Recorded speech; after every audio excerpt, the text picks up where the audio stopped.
रहमानिर्रहीम हस्बी अल्लाह ला इलाहा इल्ला तवक्कलतु अलल्लाह वहुवा रब्बुल अर्शिल अज़ीम।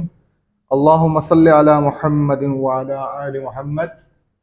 और मुबारकबाद के मुस्तहिक हैं वो लोग जिन्होंने कांस्टेबल सिंध पुलिस की जो है रनिंग वगैरह पास कर लिए, और उनका अगला जो मरहला है वो रिटन टेस्ट का है, जो कि एक्सपेक्टेड है सितंबर के फर्स्ट वीक में। तो जो सिंध पुलिस का जो कांस्टेबल का टेस्ट है उसमें जो पोर्शंस आने हैं, तो पोर्शन मतलब जो 70% जो है ना उसमें जो है आपका रीजनिंग वगैरह है। यानी इस टोटल मतलब जो है ना, कम से कम जो रीजनिंग है, रीजनिंग और एप्टीट्यूड भी कह लें इसको आप, रीजनिंग एंड एप्टीट्यूड जो है वो तकरीबन आपका 30% है। ठीक है, सब्जेक्टिव बता रहा हूँ मैं आपको डिवाइड कर कर। और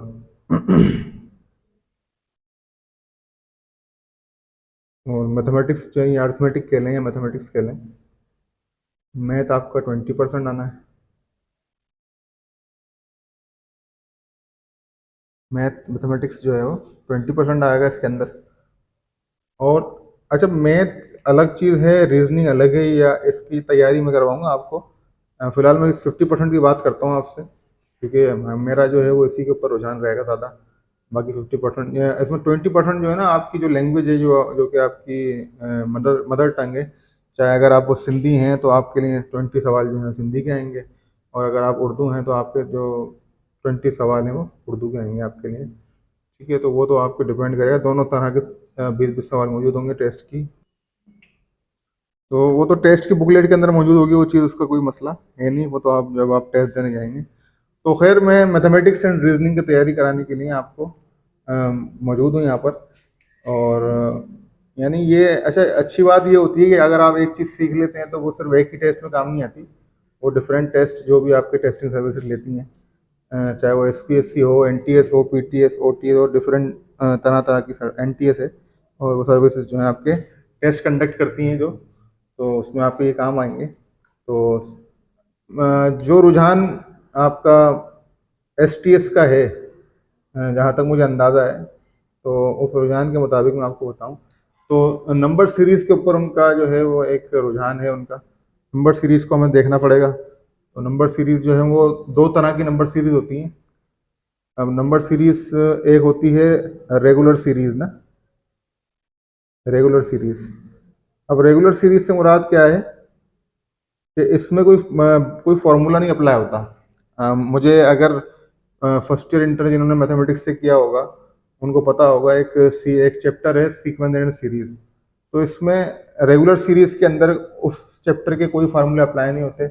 लेकिन अगर आपकी जो लॉजिकल सीरीज आती है, यानी अगली जो है, यानी ये तो हो गया रेगुलर सीरीज, और जो अगली सीरीज होती है वो क्या होती है, लॉजिकल सीरीज। लॉजिकल सीरीज इसमें फार्मूलाज अप्लाई होते हैं, यानी कुछ फार्मूलाज होते हैं उसकी मदद से आप इसको इजीली फाइंड कर सकते हैं। तो ये तो था मतलब इंट्रो सिर्फ इस बात का ना। अब इस इन सीरीज की कुछ एग्जांपल लेकर दिखाते हैं आपको। मिसाल के तौर पर, मिसाल के तौर पर एक सीरीज ले लेते हैं रेगुलर सीरीज की ना। मिसाल के तौर पर आप ले लें कि 5, 10, 13, देन 26, ठीक है, उसके बाद 29। अब अगर आपसे ये पूछता है नेक्स्ट नंबर क्या होगा, ठीक है, समझने वाले को जिन्होंने बहुत सारे टेस्ट दे दिए हैं अब तक, तो वो तो खैर समझ गए हैं ना, उनके लिए मसला नहीं है इन चीज़ों का ना। लेकिन जो हमारे भाई नए हैं जिन्होंने शायद दूसरा तीसरा या पांचवा चौथा पांचवा टेस्ट दिया अभी तक, तो उनके लिए ये मुश्किल है बिल्कुल सीरीज।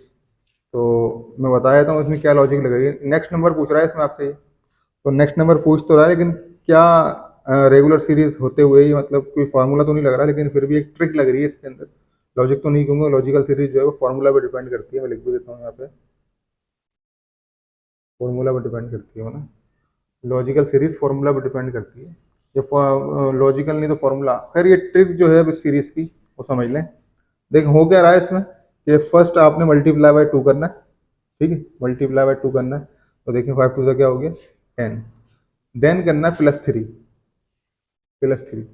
ठीक है, मल्टीप्लाई 2 +3 कितना होगा 13। फिर आपने अगेन क्या किया, मल्टीप्लाई बाय 2, 13 को मल्टीप्लाई 2 किया तो 26 हुआ। फिर आपने +3 किया तो क्या मिल गया 13, ठीक है। अब अगला क्या है, यानी कि आपको किस कहाँ ला के छोड़ा है इसने, कि यानी आप कौन सा ऑपरेशन अप्लाई करेंगे, मल्टीप्लाई बाय 2 का ऑपरेशन अप्लाई करेंगे, क्योंकि पहले मल्टीप्लाई 2 फिर +3, पहले मल्टीप्लाई 2 फिर +3, पहले मल्टीप्लाई 2, यानी पहले मल्टीप्लाई 2 करते हैं तो मल्टीप्लाई 2 करने पे हमें क्या मिलेगा, तो 29 2 टाइम्स कितना होता है 58 आपका नेक्स्ट नंबर होगा इसके अंदर।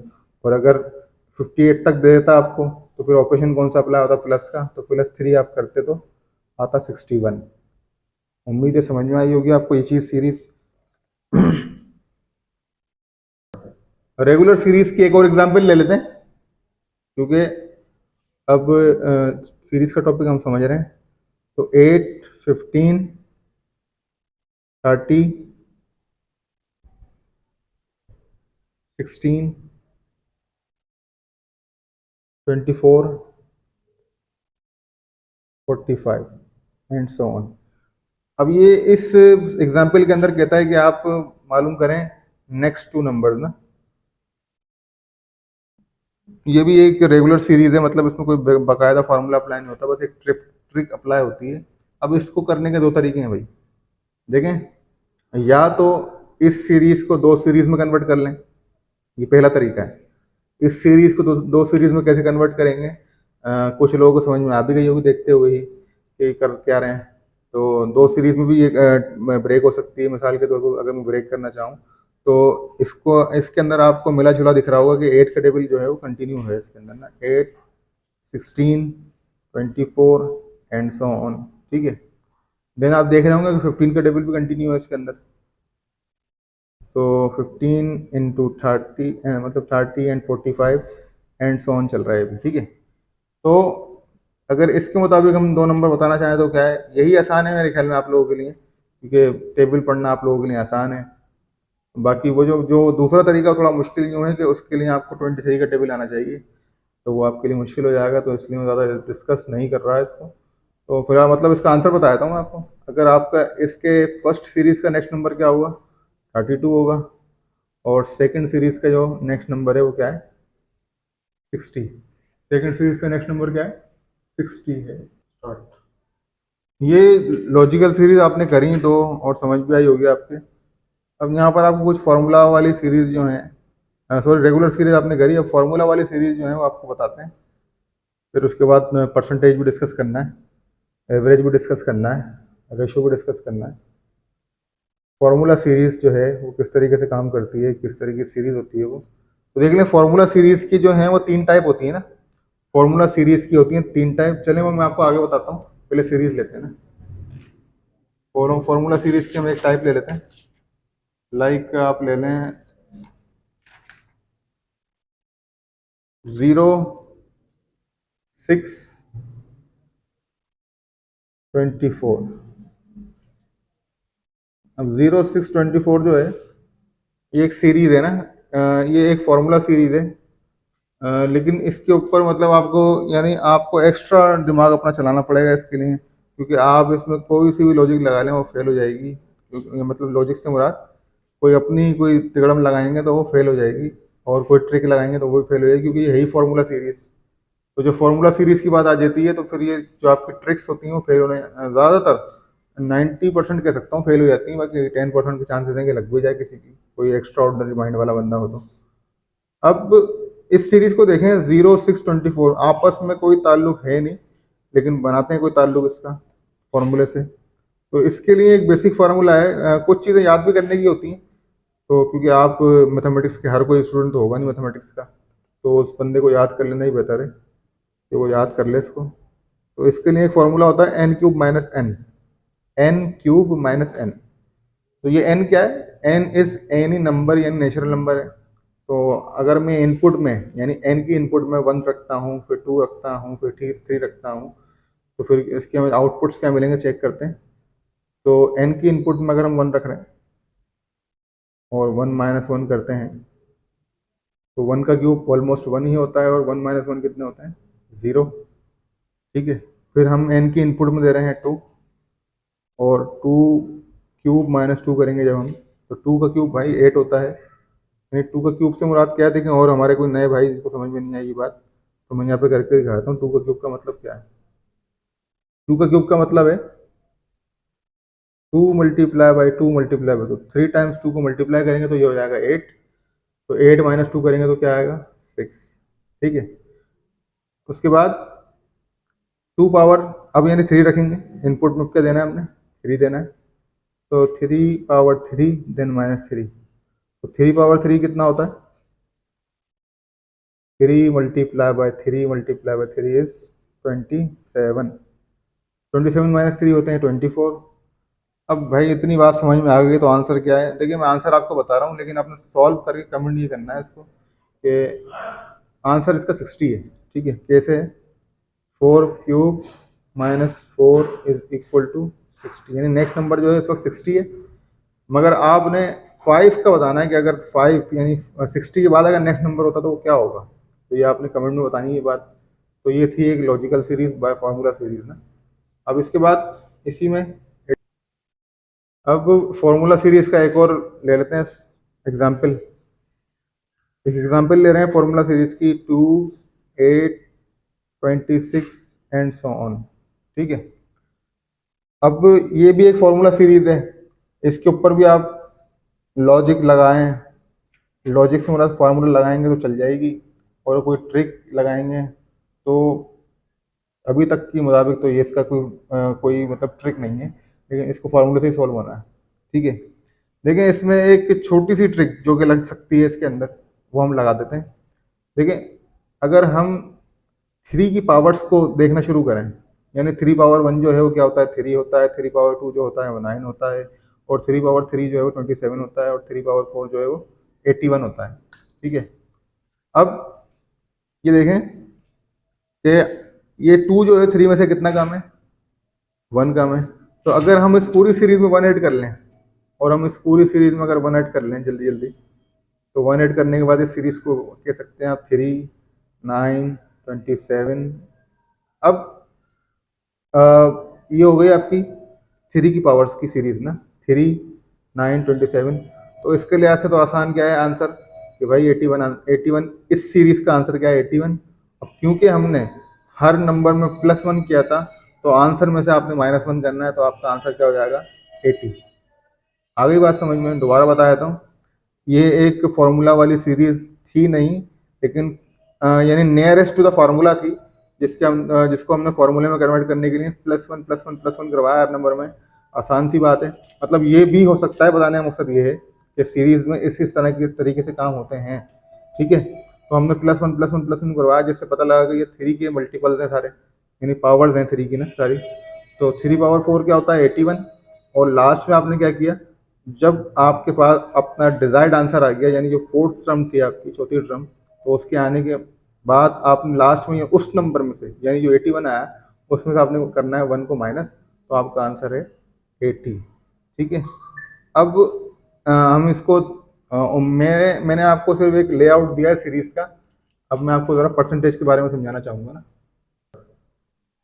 तो अब परसेंटेज का टॉपिक जो है उसको समझते हैं कि भाई किस किस तरीके के सवाल होते हैं इसमें। परसेंटेज, ठीक है। अब परसेंटेज जो है, पहले तो ये, क्योंकि हमारे जो टेस्टिंग सर्विसेज हैं वो जितना भी परसेंटेज के सवाल देती हैं वो अंडर 100 होते हैं। ठीक है, इतना तो पता है। अच्छा ये बात भी याद रखिएगा, परसेंटेज लफ्ज यानी कि 100 के ऊपर ख़त्म नहीं हो जाती, ये भी याद रखिएगा। परसेंटेज भी इसी तरह अनकाउंटेबल है, जिस तरीके से नंबर्स जो हैं वो इनफाइनाइट हैं, इस तरीके से परसेंटेज भी इनफाइनाइट होती हैं। लेकिन यहाँ पर एक कोई उसूल बनाया गया है, तो उसकी तरह हम तकरीबन कंट्रीज़ के अंदर 100 तक यूज़ किया जाता है टेस्टिंग सर्विसेज के अंदर ना। वरना आप ये जो आपकी सोशल वेबसाइट्स हैं इसके ऊपर आप जाएँ तो आपको पता लगेगा 3000%, 5000%, इस तरीके से आपका जो ग्रो अप लिखा हुआ आ रहा होता है। तो उसको आप, बल्कि आप वो क्रिकेट की जो भी आपकी देखते हैं ना क्रिकेट में, तो उसमें भी आप देख सकते हैं जो उनकी स्टैटिस्टिक्स सारी होती हैं, उसके अंदर भी ये लोग परसेंटेज को 100 से ऊपर यूज़ कर रहे होते हैं। तो एक ये इशू भी आपको क्लियर करना था, अक्सर लोगों को मालूम नहीं होता। तो परसेंटेज जो है वो उसका जो साइन है वो तो आपको पता ही है, इस तरीके से लिखते हैं इसको। पहले जो सिंपल सिंपल यानी विदाउट कोई मतलब कोई वर्ड प्रॉब्लम के बगैर जो परसेंटेज आती है उसके बारे में आपको बताते हैं कि फॉर एग्जांपल आपने अगर 70% ऑफ 70 फाइंड करना है, ठीक है, देन आपने फाइंड करना है 500 का आपने 40% मालूम करना है, सॉरी 50% ऑफ 400, ठीक है। तो इस तरीके के दो सवाल मैंने लिए समझाने के लिए आपको। तो इस कंडीशन में क्या करना होता है, आपने जो ज़ीरो हैं उनको निगलेक्ट करना है। इस कंडीशन में ज़ीरो को निगलेक्ट कर दें। तो इस सवाल की बात कर रहा हूँ, नीचे की नहीं। फर्स्ट क्वेश्चन के अंदर आपने ज़ीरो को निगलेक्ट करना है, तो 7 × 7 कितना हो जाएगा, 49 हो जाएगा ना। 49 यानी 70 रुपीज़ या का जो 70% होगा वो 49 होता है, ठीक है। उसके बाद ये बोलता है 50% ऑफ 400। 50% ऑफ 400 में क्या करेंगे आप, तो इसमें आप कोई किसी एक तरफ का एक ज़ीरो जो है, मतलब किसी एक तरफ का एक ज़ीरो या तो इस तरफ का एक ज़ीरो हटा लें। मतलब दोनों तरफ से आपने क्या करना है, किसी एक तरफ से एक ज़ीरो हटाना है। मिसाल के तौर पर अगर आप 40 को 5 से मल्टीप्लाई करते हैं तो भी क्या आएगा, 200, ठीक है। ठीक है, क्योंकि 400 का 50% कितना होता है, 200 होता है, ठीक है। या फिर अगर आप 50 में से जो ज़ीरो है आपका, 50 में से जो ज़ीरो है आपका, अगर आप उसको एक छोड़ते हैं, 50 वाले ज़ीरो को छोड़ते हैं और ये वाले ज़ीरो को छोड़ते हैं, यानी दोनों के एक ज़ीरो को छोड़ते हैं अगर, तो आपको क्या होगा कि आंसर सेम ही आएगा जब भी 200 आएगा ना। तो ये तो था एक आसान सवाल ना। अब छोटी सी वर्ड प्रॉब्लम ले लेते हैं। एक छोटी सी वर्ड प्रॉब्लम लेते हैं। इसमें वो बोलता है कि मैन, चलें अब वर्ड प्रॉब्लम की तरफ चलते हैं, क्योंकि टॉपिक तो आसान है, वर्ड परसेंटेज का इसमें कोई मसला नहीं है इतना। लेकिन अब वर्ड प्रॉब्लम लेते हैं। A man buy a T shirt in 1200 rupees after discount of 20%. So what is actual price of shirt?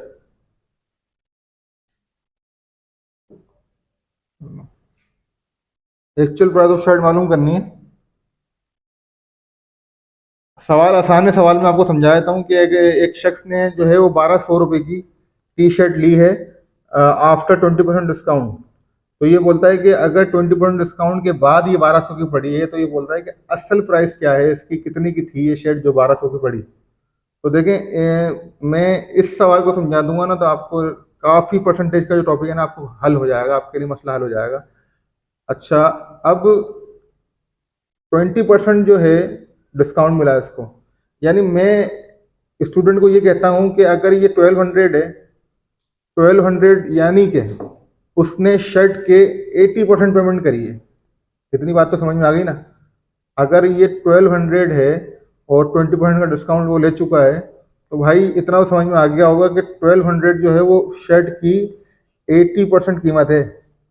80%, ठीक है। जब 80% कीमत है तो 1200 को डिवाइड आउट करेंगे 80 से, 1200 को डिवाइड करेंगे 80 से, तो ज़ीरो से ज़ीरो कैंसिल हो जाएगा। तो 120 को 8 टाइम डिवाइड करते हैं तो ये होता है आपका 15, ठीक है। और 15 को जब हम मल्टीप्लाई कर लेंगे लास्ट में 100 से, तो एक्चुअल प्राइस क्या आ गई आपके पास, क्योंकि टोटल परसेंटेज बताई थी मैंने आपको 100 होती है, तो टोटल प्राइस क्या आ गई आपके पास, एक्चुअल प्राइस जो है शर्ट की क्या है 1500 हो गई, ठीक है। हम दूसरी बात जो है इसके अंदर एक और सवाल है, इसकी वर्ड प्रॉब्लम को लेते हैं। वर्ड प्रॉब्लम में ये कहता है कि a man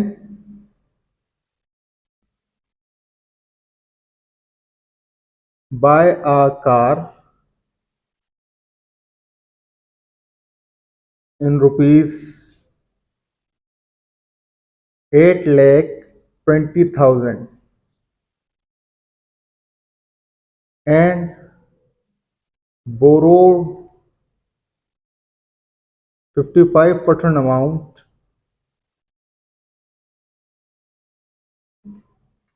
from bank.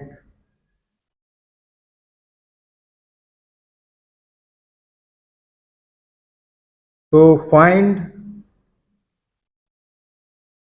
borrowed amount. देखिए सवाल मैं समझा दूंगा आपको और इसका सॉल्व करके या किसी भी तरह आपने आंसर कमेंट करना है इसका। ठीक है। सवाल कह रहा है कि एक शख्स अगर 8,20,000 रुपए की गाड़ी खरीदता है और उसने 55% अमाउंट जो है वो बैंक से बोरो किया, उधार लिया, कर्ज के तौर पर लिया, तो ये बताएं वो जो अमाउंट बोरो किया गया बैंक से उसकी मतलब असल कीमत कितनी थी। अब आप सॉल्व तो मैं नहीं करूंगा इसको, आपने कमेंट में आंसर बता देना है। ठीक है, तो आप बस सॉल्व अब सब्सक्राइब करें। तो ये जो देखने वालों के साथ थोड़ा सा मजाक किया था कि अब सॉल्व करेंगे। अब ऐसा करें कि आपने इसको कमेंट में आंसर इसका कमेंट करना है, आंसर इन कमेंट। सब्सक्राइब भी कीजिएगा, लाइक भी कीजिएगा, कमेंट भी कीजिए, शेयर भी कर दीजिएगा। जज़ाकल्लाह।